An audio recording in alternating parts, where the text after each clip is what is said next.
Good morning. Welcome to my channel. Well, thank you for coming back. First, I have something I'd like to tell everyone. Thank you so much for always watching my videos. I'm also grateful to those who leave comments. I really enjoy interacting with all of you, and every time I read your comments, it motivates me to work even harder. Thank you so much. So, now let's get into the main content.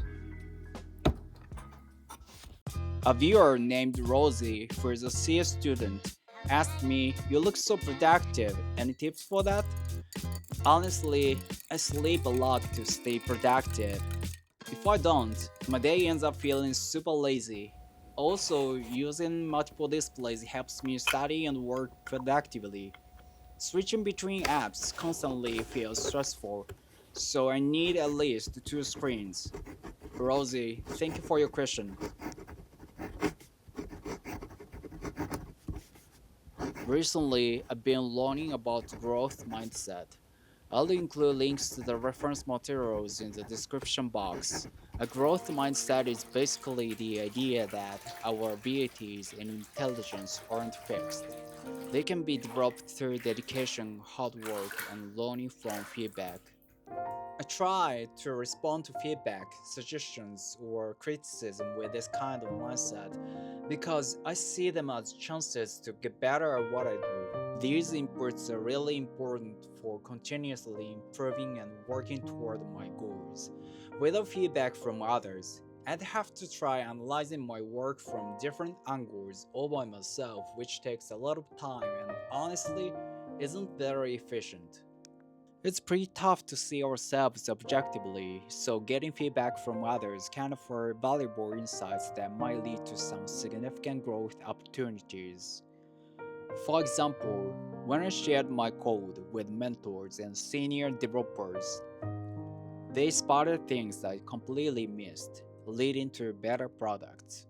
Sometimes ideas that seemed great to me were actually improved quite a bit through other people's perspectives and alternative approaches. I used to have a hard time not taking criticism personally until I learned to focus on the improvements I could make. While I still sometimes need a little time to process feedback, I've gotten better at handling it. These days, I genuinely believe that being open to different perspectives helps me grow. Other people help us notice things we might miss on our own. Their journeys are similar to mine, which really reinforces how valuable this mindset is.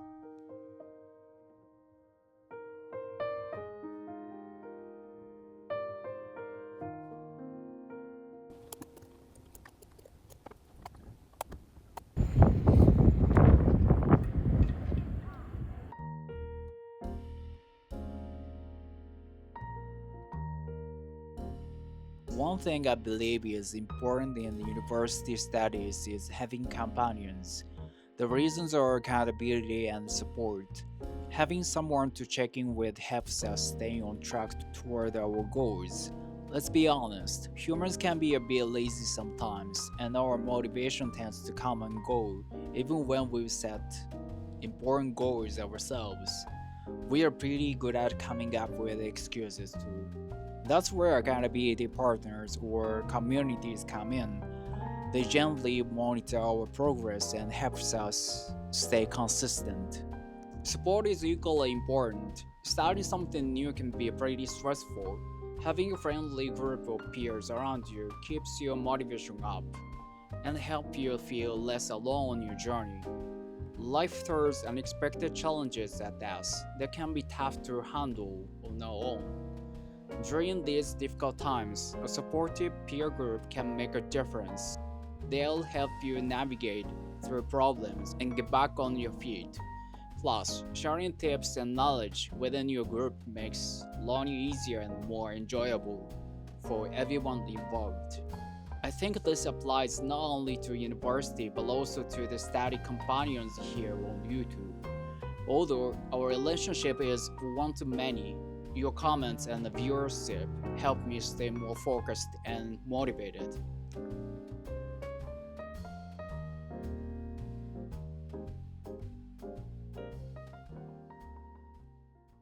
I received a question from Dark. Don't your head get hurt from moving so much? Or do your eyes get watery from this many monitors?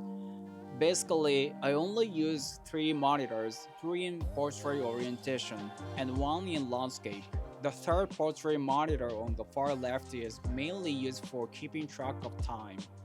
To answer your question, since my chair rotates, I don't need to move my head much, which helps prevent neck pain. However, staying in the same position for long periods can still cause neck discomfort.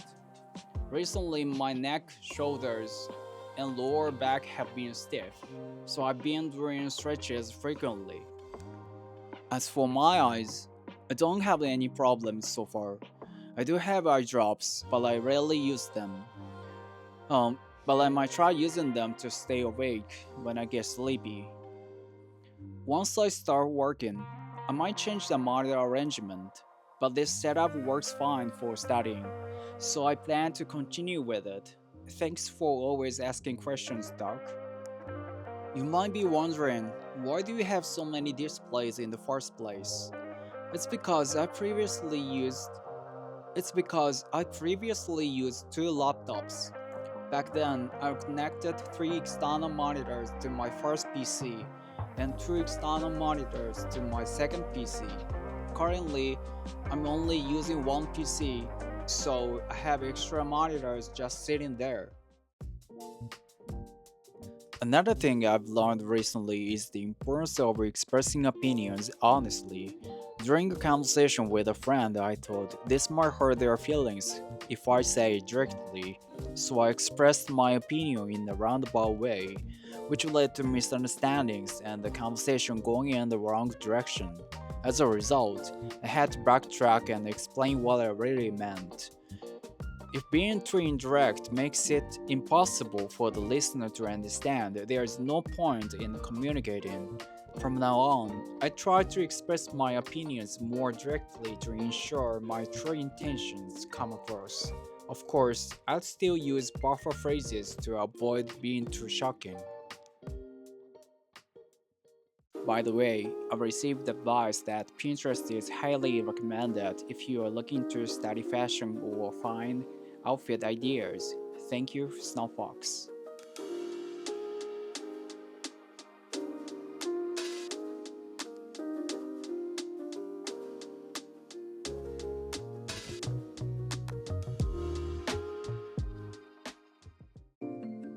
That's all for today. Thank you for watching my video.